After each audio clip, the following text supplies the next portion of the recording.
Hey Crate Diggers, Saturday was Record Store Day 2019, and I'm going to tell you what I found, and more importantly, what I didn't find, next on Vinyl Jeopardy.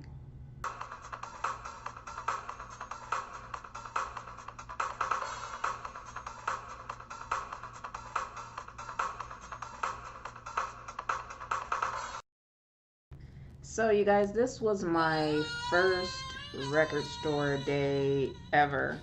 Um, Not because I didn't know about Record Store Day. I have known about Record Store Day. It's just that every year I had something else to do, or I was out of town, or just doing something else that prevented me from going to Record Store Day. And this year was no exception.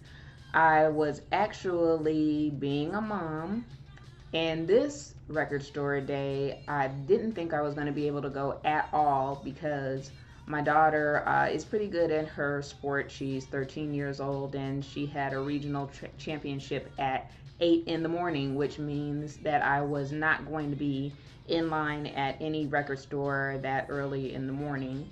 And the competition lasted until about 12 or 12:30, and so I didn't think I was going to go, but I thought I might as well try and see what I might get. So I went to Zia Records here in Las Vegas first, thinking that I might find some of the things that I was looking for. The parking lot was completely full. I couldn't find a parking space. When I got there, there was someone playing live who had just finished their set. I don't even know who it was. I wasn't paying attention.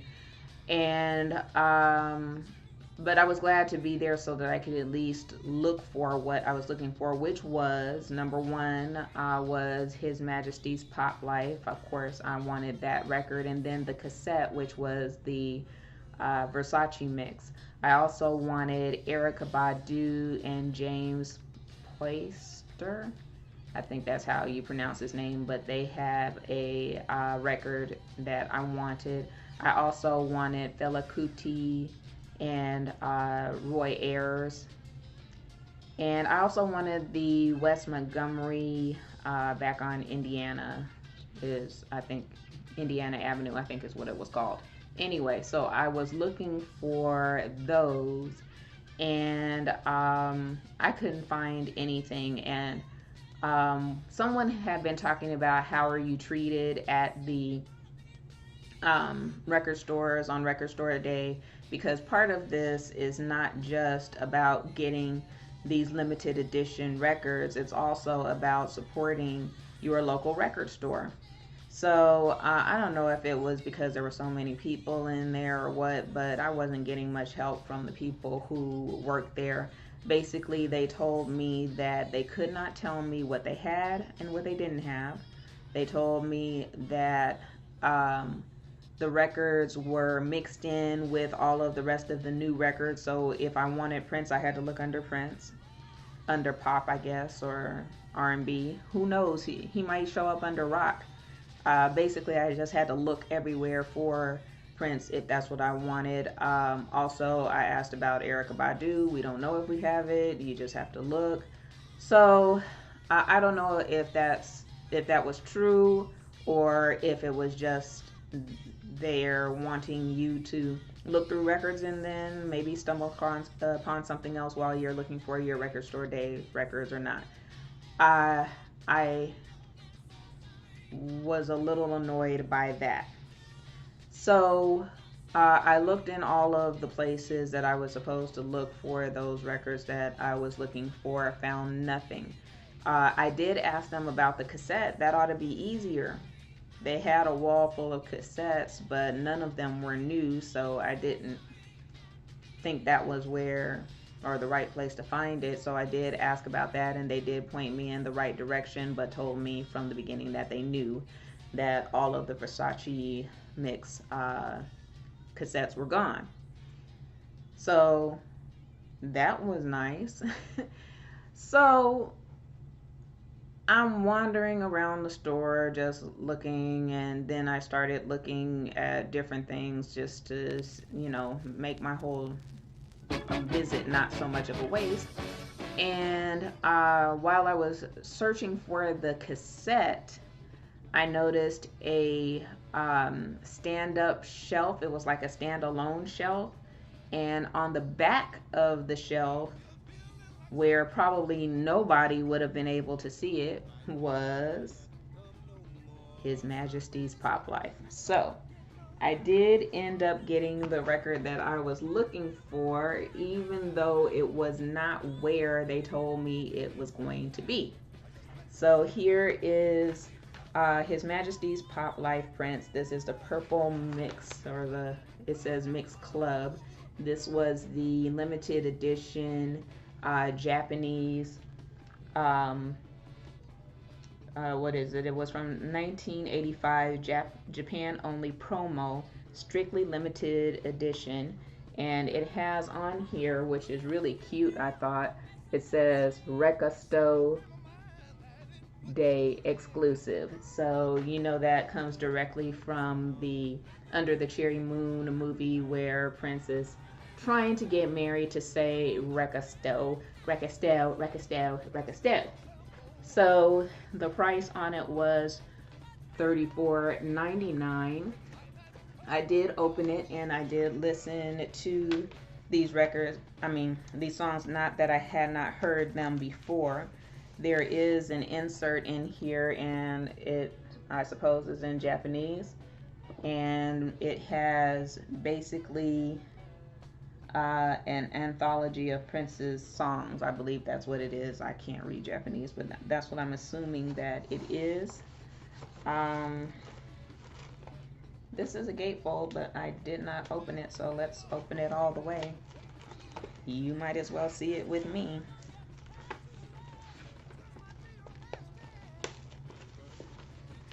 I guess I'll keep the hype sticker. Let's see what it looks like on the inside. Oh, what do you know? It's got a Purple Rain concert picture in there. Very fuzzy. And wow, you can hardly see Prince on there. It says Prince and the Revolution Purple Rain Tour opening act, Sheila E. And then it has all of the dates of the whole tour and the different places. So I really do like this album because it does have the long versions of a lot of songs. Pop Life, America. America has the album version, but there are new mixes and remixes and extended versions of Let's Go Crazy, a dance mix of Little Red Corvette. The album version is of 1999 and When Doves Cry, but there's the long version of Erotic City, which is a really good long version, extended version of I Would Die For You. So I like that, these extended versions and these remixes, because those are the types of things that are stereotypically Prince and very signature of Prince. Prince is known for not only having great music to begin with, but very good B-sides and extended versions. And his extended versions tend to be longer than other people's extended versions. His versions are 8, 12, 15, 22-minute long versions. So if you had to list characteristics of Prince songs, that would be, I think, one of the signature things about Prince's music. His B-sides tend to be very long. So, but that's good because it's a lot of very good music. So from there, oh, I did get some records there. I guess couldn't help it. So I got from there this one, the Brothers Johnson Winners, and I got that for $4.99, and I don't see a year on this, but I know that I don't have this Brothers Johnson. I also got this special limited edition Maceo Parker, It Is Us, and this was produced by James Brown. and it has a picture of Maceo there, and this was 1974. And I haven't listened to it yet, but this is going to be very, very exciting for me. It was marked down to $23.99. This is sealed. I have not opened it yet. I also got this 12-inch version of Vanity's Under the Influence. This is 1980. Hold on. My glasses, y'all.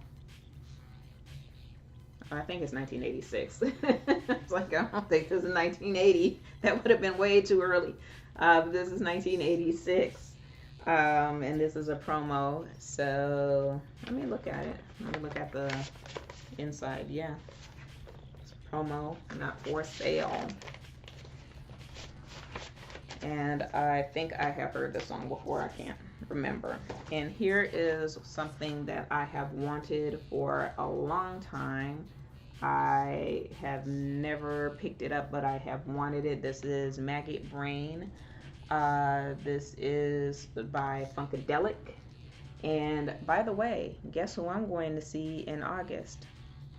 George Clinton on his farewell tour, because he is retiring. So I'll be very excited to see him. Not at my favorite venue, though. It'll be at the Brooklyn Bowl. I'm not a fan of the Brooklyn Bowl, but nonetheless, it's George Clinton. I gotta go. Okay.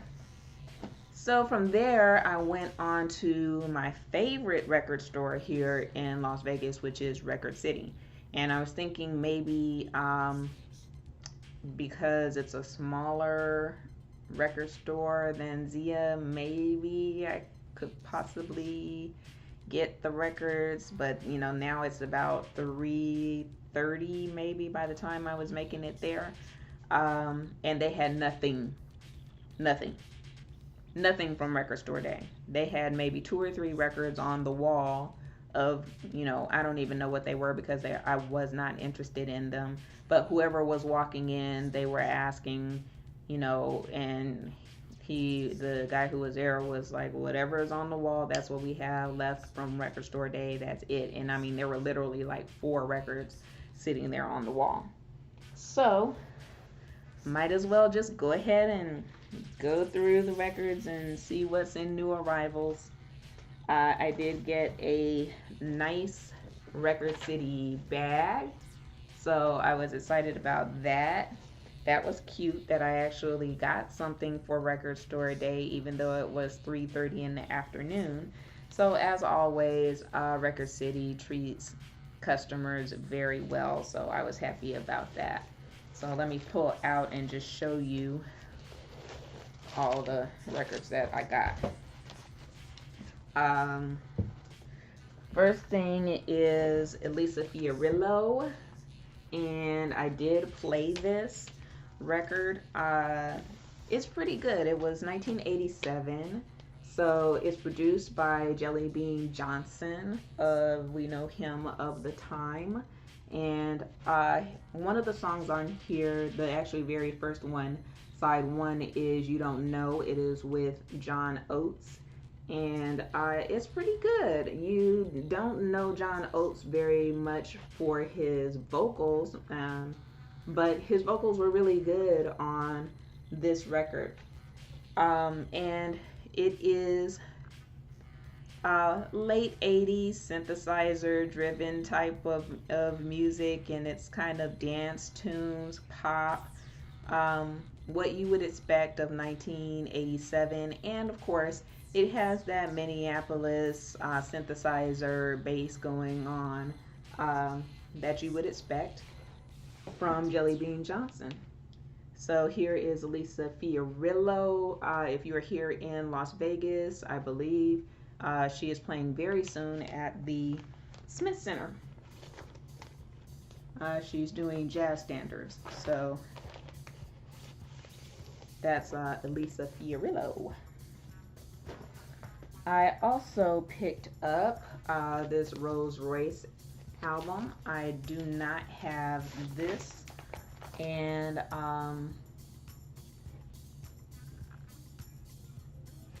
this, I have not heard this album and I do not have it, but being a completist, of course, I want all of Royce, a really great band with a wonderful vocalist for their front woman. And the record in here doesn't have anything on the label and no inserts. That's what I was looking to see. No label, no inserts, but that's okay. The music, of course, is good, and the quality of the records that I have always gotten at Record City have also always been pretty good. So here is Rufus.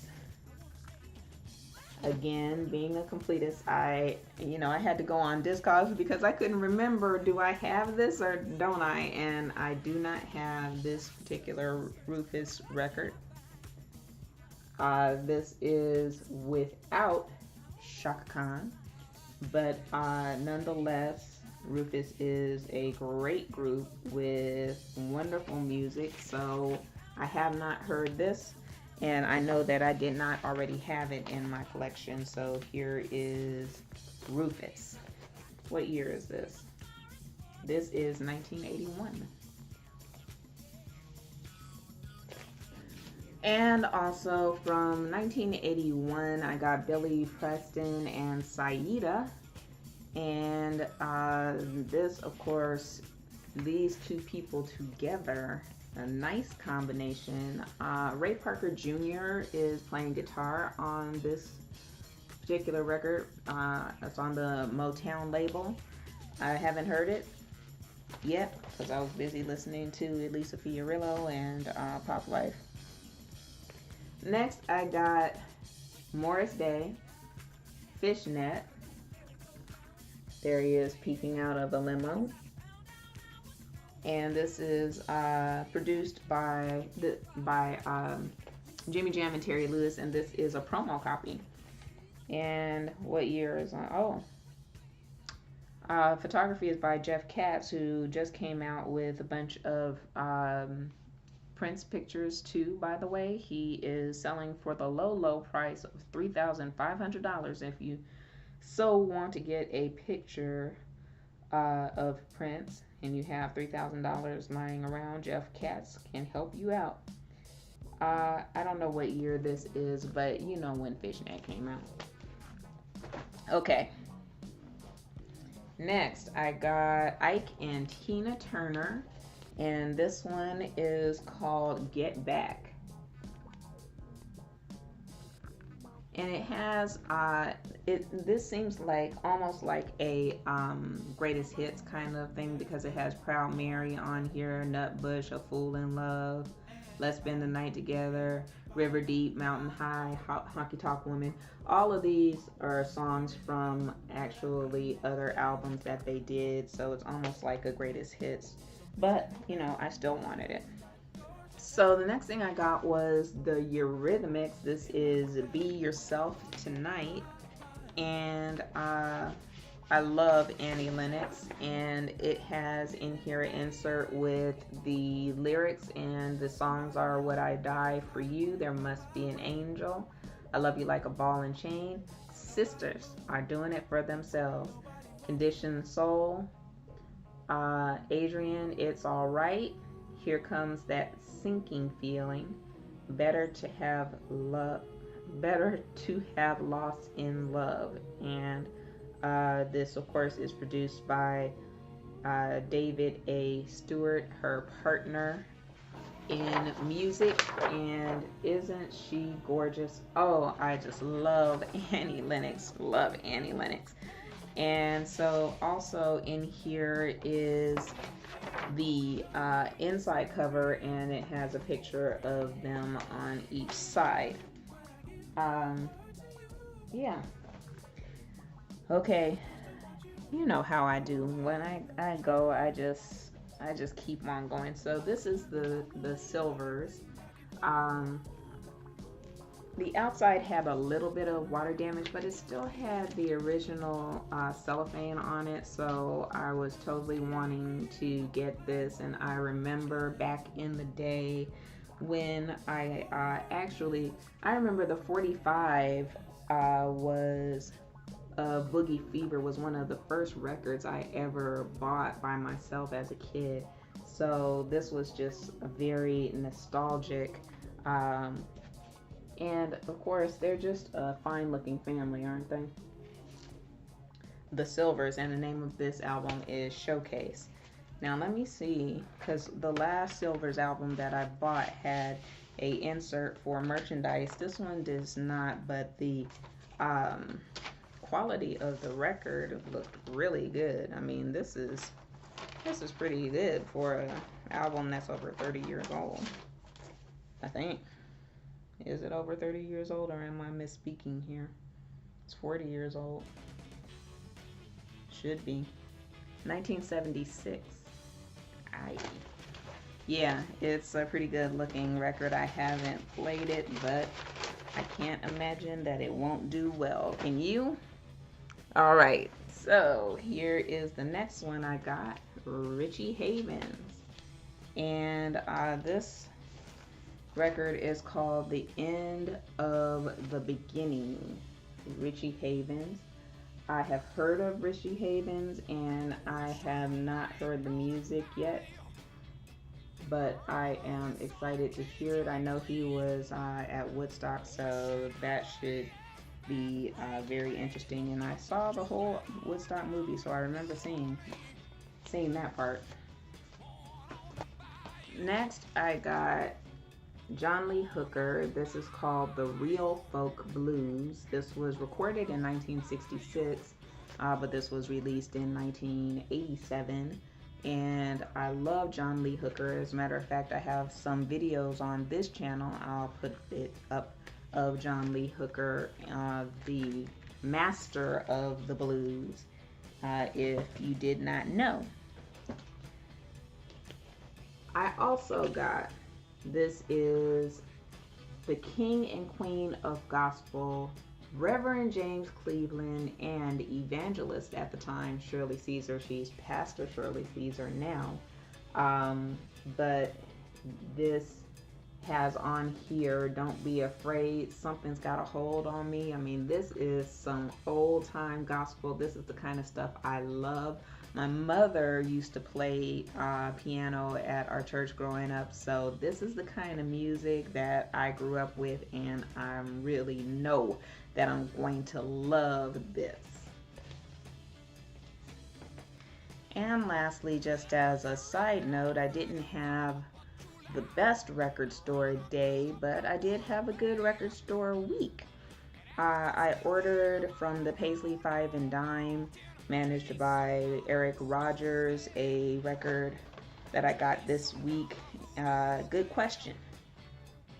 This group was one of the first on the Paisley label, and so this is a record I actually used to have back in the day, and I tragically lost my records back in 92. So this is a great addition, and it is replacing the record that I had before. This is some pop, new wave type of music. I haven't listened to the actual music since then. And with it came also the CD cover that Eric included, so that was nice. I won it in an auction, and I can't remember how much I paid for it, but this is a promo copy also, by the way.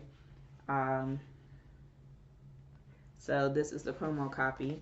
The Paisley Five and Dime is also how I found out about the Sheena Easton Sugar Walls single. Also came out on Record Store Day, but I didn't know that while I was at the store, so I didn't even know to ask. I didn't find out until Sunday when he had another auction. So if you're a Prince collector and you want some vintage things, some very unique finds, you will find them definitely on the Paisley Five and Dime on Facebook. So that was my record store day. So I got one thing I wanted, probably the most important thing that I wanted. So I shouldn't complain. And I shouldn't complain because I didn't start shopping until like 1 o'clock. So I wasn't like some of the people who were in line early in the morning and waiting to still not even get what it is that they were looking for. I have seen on eBay the Versace cassette, and I'm not too sure how I feel about buying it. Certainly, people have the right. I know this is a discussion that's been going on quite a bit. They have the right to buy things at record store for record store day, and selling it at whatever price it is that they feel like it is worth now that these limited edition records and tapes or whatever it is that's being offered on record store day, now that they are all bought up, they are now in high demand. So although I haven't seen it being sold for an outrageous price, it looks like for the most part what I've seen on eBay, it's being sold at price, the original price, which was I think $15 or something like that. um, I'm still debating on whether I should buy it or not. We'll see.